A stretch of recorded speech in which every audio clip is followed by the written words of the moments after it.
कहने की जरूरत नहीं है, वो तो देश के सामने है। और नीतीश कुमार ही क्यों, लोग मैंने मोदी जी के लिए भी काम किया है, नीतीश कुमार के लिए काम किया है, 10 राज्यों में चुनाव जीते हैं, तो ये कोई छुपी हुई बात है नहीं।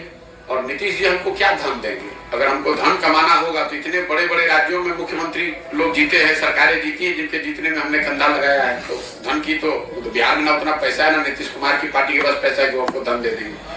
धन कमाने और ये जो काम किया है वो डंके की चोट पर किया है, अपनी समझ, अपनी विद्वता, अपने परिश्रम से किया है। किसी का 1 रुपया चोरी नहीं किया है, किसी का डाका नहीं डाला है, अपने परिश्रम से, अपने प्रयास से, अपनी मेहनत से, अपना पसीना बहाकर उस चीज को खड़ा किया है। देश में उस विधा को खड़ा किया है। उससे पहले कोई जानता ही नहीं था कि ये भी कोई विधा है। आज 20,000 से ज्यादा मैंने वो काम छोड़ दिया। 2 मई 2021 को राष्ट्रीय स्तर पर मैंने घोषणा की अब ये काम नहीं करेंगे। इसके बावजूद देश में 20,000 से ज्यादा बच्चे वो काम कर रहे हैं। उस चीज को हमने शुरू किया है। अगर आपका अपना विचार हो सकता है कि वो सही है या गलत है, लेकिन जो काम किया है वो तो पब्लिक के सामने हो, किसी नेता के कहने की थोड़ी ना बात है।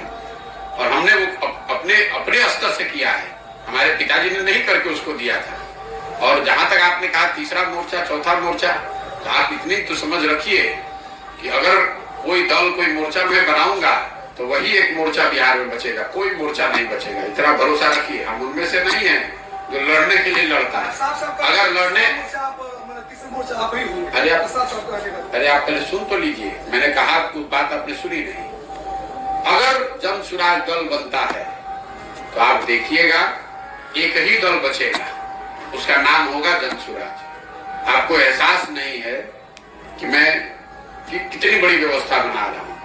अब ये जरूर है कि ये बनाने के पूरे प्रयास में संभव है कि लोगों का मन ना हो, लेकिन अगर लोग मिलकर इसको बना देंगे तो उसके जिताने के लिए बिहार में आपको किसी की चिंता करने की जरूरत नहीं है। उतनी समझ भगवान ने हमको दी, हमने काम वो छोड़ दिया है, उसकी समझ नहीं छोड़ी है, तो उसकी चिंता मत कीजिए। और जो टीवी पर बयानबाज बने हुए हैं राजनीतिक दलों के नेता, उनके आकाओं के आका बैठकर हमसे सलाह लेते रहे हैं कि हम कैसे चुनाव लड़े, तो उनकी बातों का जवाब देकर उनको जरूरत से ज्यादा सम्मान नहीं देना चाहता। जो यहाँ जो भाजपा का कोई प्रवक्ता होगा, वो उसका आका यहाँ पर जो राज्य का लीडर होगा, उसका आका दिल्ली में बैठता होगा, उसके आका होंगे मोदी जी, उनके साथ हमने काम किया है। इनकी बात का क्या जवाब दें?